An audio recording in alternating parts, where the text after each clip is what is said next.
Homework number 15. Question 1 asks you which dog has the greater rate of speed. For dog B, we can see the rate of speed right here. The rate of change is the coefficient of x. So dog B is running at a speed of 25. For dog A, we have the information given in a table.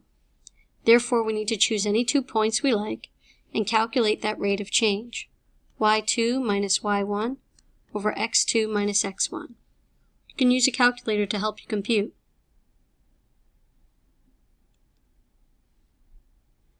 I'm going to type the entire math problem into this fraction here, but you can do it piece by piece. For me, I get 28.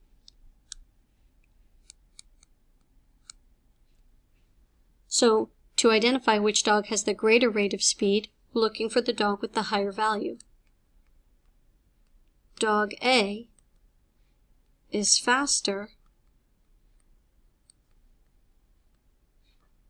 with a speed of 28. Dog B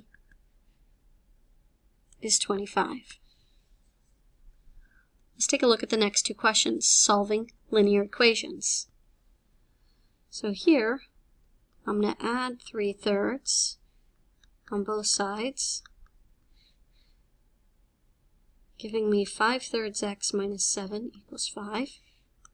Now I'm going to add 7 on both sides, giving me 5/3 x equals 12. Now here, you can either divide by 5/3, but we don't divide by fractions, so I'm going to multiply both sides by the reciprocal. That's when you take a fraction and you flip it over. These 5s will become 1, these 3s will become 1, leaving me with an isolated variable x. I can leave my answer in fraction form like this, or I can change it to a mixed number. Question number 3. I'm going to distribute first to get rid of these parentheses. And then I'm going to take a look at my variable terms. If they are a perfect match, then I have one of these special solutions. Which one I have depends on the constant terms. If the constants match perfectly, it's infinite. If the constants are different, it's no solution.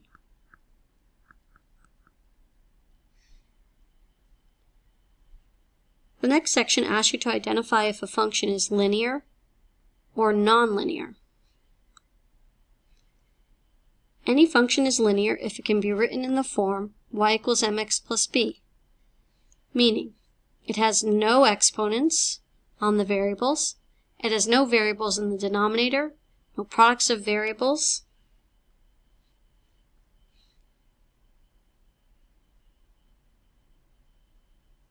So let's take a look. This first one here is linear. The second one here is linear. The third one here breaks a rule. It breaks the exponent rule. So this one's nonlinear. This one is linear. This one also breaks a rule. No variables in the denominator. Nonlinear. And this one also breaks a rule. No special characters on the variables. No square root signs or absolute value bars like that.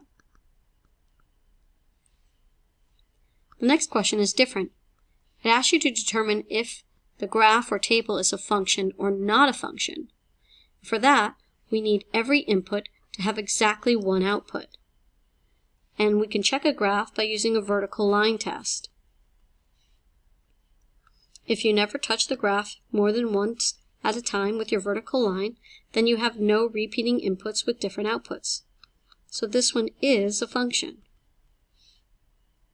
Question number 8 touches the graph in 2 positions.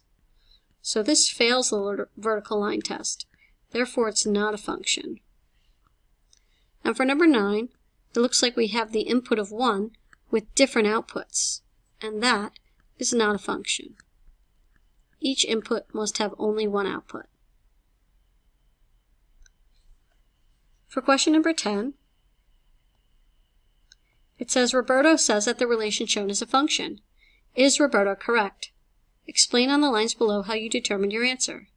Well, as stated before, the function has only one output for each input.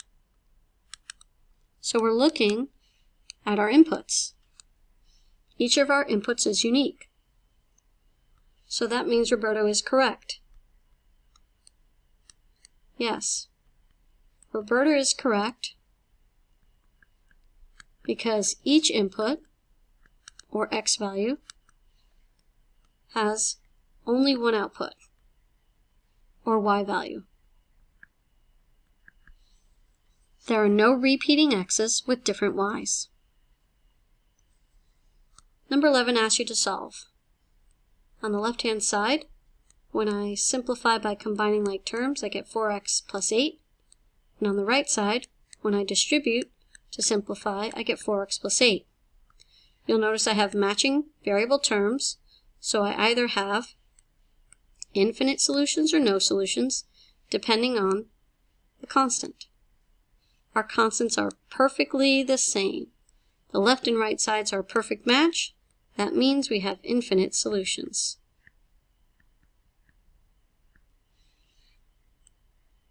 Question number 12 asks you to find the rate of change. So we're going to do y2 minus y1 over x2 minus x1, giving me negative 9 over 0.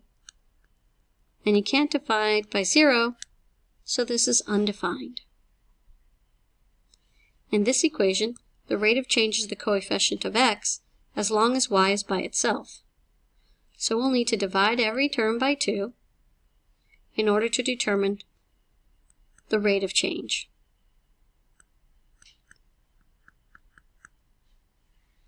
So now that y is isolated, our rate of change is 5/2. Question number 14 asks us which of the following is not a linear equation. Again, a linear equation can be written in the format y equals mx plus b.